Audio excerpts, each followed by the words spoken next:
warahmatullahi wabarakatuh. Nama saya Clara Mikaela dari kelompok 2 IPS 3. Sejarah sebagai ilmu mempelajari peristiwa masa lampau manusia. Sejarah sebagai ilmu mempunyai ciri-ciri sebagai berikut. Empiris bisa diperoleh melalui penemuan dan pengamatan yang dilakukan berdasarkan fakta sejarah yang ada. Mempunyai objek, sama seperti disiplin ilmu lain. Sejarah mempunyai objek material manusia. Objek formal, aktivitas manusia yang pernah terjadi dalam suatu tentang waktu di masa lampau.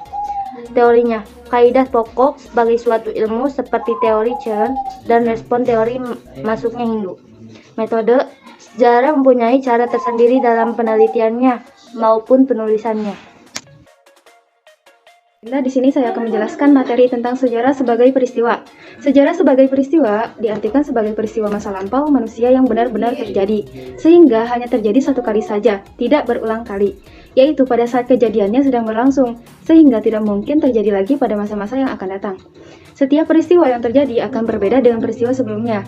Kalaupun peristiwanya sejenis, tetapi waktu dan tempat serta pelaku sejarahnya berbeda. Sering juga ada istilah sejarah berulang. Saya ingin bertanya, apa contoh sejarah dari peristiwa? Kita ambil dari peristiwa Rengas Dengklok.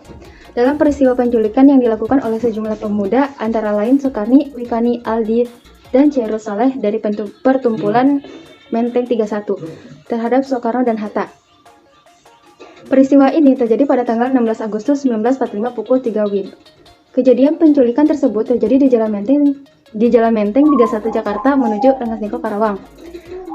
Soekarno dan Hatta dibawa ke Rengas Dengklok Karawang, Jawa Barat. Di sini saya akan menjelaskan materi tentang sejarah sebagai kisah. Sejarah sebagai kisah dapat diartikan sebagai rekonstruksi peristiwa masa lampau oleh manusia pada masa kini melalui berbagai fakta dan penafsiran. Sejarah sebagai kisah dapat dibaca dalam berbagai buku sejarah, majalah atau koran, atau pada guru menjelaskan materi sejarah. Ada kemungkinan sejarah sebagai kisah bersifat subjektif. Subjektivitasnya terletak pada bagaimana sejarah tersebut diturunkan diceritakan oleh seseorang. Faktor kepentingan terlihat dari cara seseorang menuturkan kisah sejarahnya. Faktor kelompok sosial yang dimiliki si penutur sejarah juga dapat memengaruhi cara penulisan sejarah. Ada yang ingin bertanya? Saya sebutkan pengertian sejarah sebagai kisah. Sejarah sebagai kisah dipandang sebagai kisah-kisah dari peristiwa masa lampau yang dihadirkan kembali sebagai data sejarah. Saya Fadil, saya ingin menjelaskan materi sejarah sebagai seni. Sejarah sebagai seni yang dimaksud diantaranya ketika seorang sejarawan menuliskan kembali peristiwa masa lampau itu. Dalam penulisan sejarah, seorang sejarawan memerlukan beberapa pemahaman seperti layaknya seorang seniman. Sebagai seni adalah sejarah yang disajikan secara naratif, imajinatif dengan menonjolkan unsur-unsur cerita, kisah atau peran, tetapi tetap berpijak pada fakta-fakta yang ada. Asik. Bagaimana pendapat Profesor Charis Albert sejarah sebagai disiplin ilmu dan sebagai seni?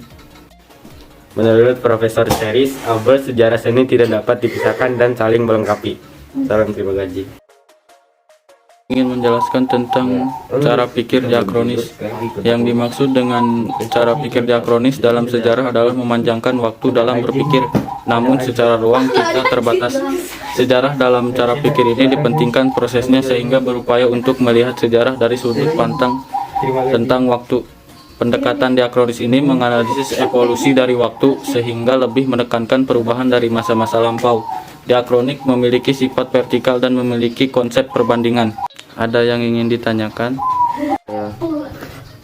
Mengapa dalam melihat sejarah harus menggunakan cara berpikir diakronis?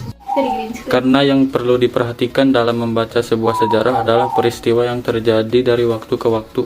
Kronologi dan proses sejarah menjadi fokus dari cara berpikir diakronis. Ini saya akan menjelaskan materi tentang cara berpikir sinkronik dalam karya sejarah. Yang dimaksud dengan cara pikir sinkronik dalam sejarah adalah memperluas ruang dalam berpikir, namun secara waktu kita terbatas. Dalam pola pikir sinkronis ini, peristiwa sejarah yang dipelajari adalah sejaman dan melihat sudut sejarah dalam ruangan yang sama. Pendekatan sinkronis ini mempelajari aspek pada kurun waktu yang terbataskan dan memiliki sifat horizontal dan tidak memiliki konsep perbandingan seperti diakronis. Ada yang ditanyakan? Saya. Jelaskan arti sinkronis dalam peristiwa. Arti sinkronis adalah kesesuaian suatu peristiwa dengan peristiwa yang lain. Sekian dari kelompok 2. Wassalamualaikum warahmatullahi wabarakatuh. Kelompok 2 nih bos, senggol dong. Nobody, nobody, nobody, nobody, nobody, nobody, nobody, nobody, nobody,